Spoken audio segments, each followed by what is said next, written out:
On va prendre l'avis de Luc Michel également sur cette question. Luc Michel, dans quelle perspective s'inscrit ce dialogue national selon vous?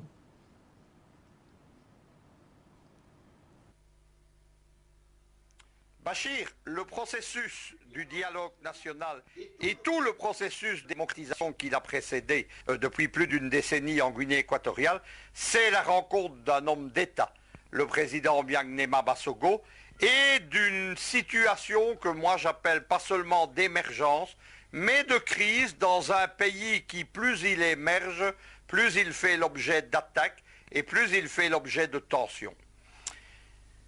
Le dialogue national proprement dit auquel nous avons assisté et qui a été saboté par l'opposition fantoche en exil, essentiellement la Corrède de Madrid, de Paris et de Berlin, totalement aux mains des gouvernements de l'Union européenne et derrière eux aux mains des États-Unis, eh bien, elle répondait en fait à trois défis qui sont sur l'agenda de la Guinée équatoriale.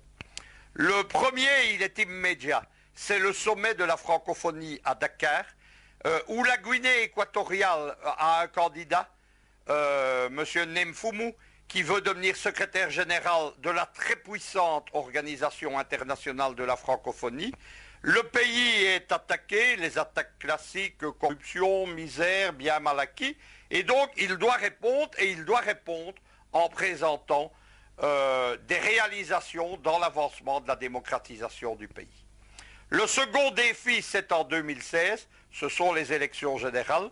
Je l'ai déjà expliqué aux téléspectateurs d'Afrique Média, ça va être un grand rendez-vous pour la Guinée équatoriale parce que déjà, actuellement, au sein de l'Union européenne ou aux États-Unis, on prépare la déstabilisation du pays.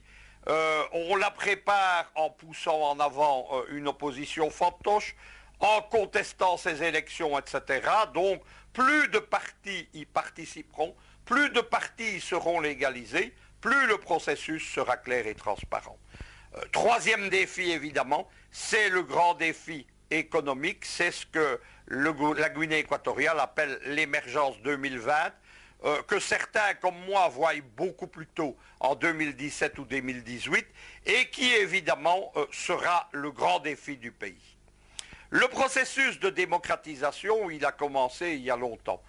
Vous savez que le président Biagnema Bassogo a dû commencer par renverser un régime terriblement dictatorial qui était celui du président Macias. Ils appellent, lui et les forces qui l'ont soutenu, avec raison cela, le coup d'État de la liberté. Et puis le régime s'est acheminé et il a suivi la marche du monde. Parti unique au départ, le PDGE, le Parti démocratique de Guinée équatoriale.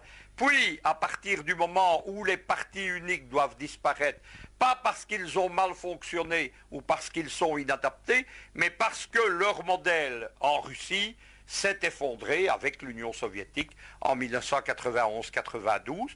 Un régime de pluripartisme est mis progressivement en route, et puis des institutions, une haute cour, un Sénat, un Parlement, etc.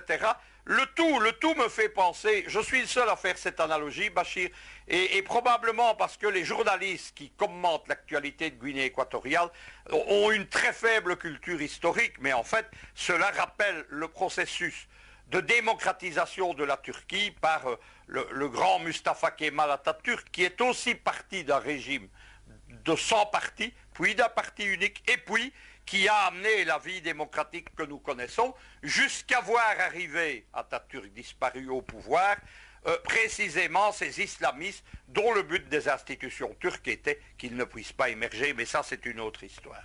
Alors, Luc Michel, les grandes ambitions du président Obiangema pour son peuple et même pour l'Afrique expliqueraient-elles l'hostilité dont il fait l'objet en Occident? La Guinée équatoriale est très ambitieuse. Elle exprime son ambition au sommet de la francophonie. Elle vient d'arriver dans ce qu'on appelle la géopolitique du football, en assurant la Coupe d'Afrique, que le Maroc a refusée. C'est important pour l'émergence du pays, pour son poids géopolitique. On sait qu'un tout petit pays comme le Qatar a une puissance géopolitique grâce à sa puissance financière et grâce en grande partie à cette géopolitique du football qu'il a mise en place avec notamment l'aide de la France de Sarkozy. Le résultat, c'est que la Guinée équatoriale est une cible. Son président, qui en plus est un grand panafricaniste, entend revitaliser, développer, reprendre l'héritage de Muammar Kadhafi, est une cible. Au dernier sommet de Washington, au début d'août, Obama a marqué sa volonté d'amener au pouvoir des jeunes leaders africains, les Yali formatés par Washington. Il a aussi avancé une liste noire où il y a des noms qui sont ouvertement prononcés et d'autres noms qui ne le sont pas, mais qui sont sur la liste. Parmi les noms prononcés, il y a de nouveau Obiang-Nguema Basogo, en compagnie de Mugabe, de Kabila et d'autres. Et dans les noms prononcés, Idriss Déby Itno au Tchad. La Guinée équatoriale, évidemment, se devait de réagir. Elle a anticipé les problèmes, le processus de réconciliation nationale, la création, il y a déjà un an, avec certains partis d'opposition, d'un gouvernement d'union nationale. Tout ça va dans ce sens d'appréhender des crises importées de l'étranger. Bachir, ce sera ma conclusion, je n'aime pas jouer les Cassandres. J'ai, vous le savez, une immense sympathie pour la Guinée équatoriale. Après la chute de la Jamaïria, je me suis engagé à défendre ce pays et ce modèle. Mais il ne faut pas se leurrer. Des échéances politiques internationales attendent la Guinée équatoriale et donc il faut la soutenir. Il faut soutenir ce processus qui est en route pour que le gouvernement légitime du président Obiang-Nguema Basogo, qui est un chef d'État, qui est l'homme qui a permis l'émergence de la Guinée équatoriale, mais qui est aussi l'homme du nouveau panafricanisme, puisse résister à ces épreuves et en sortir victorieux. Merci à vous, Luc Michel. Alors,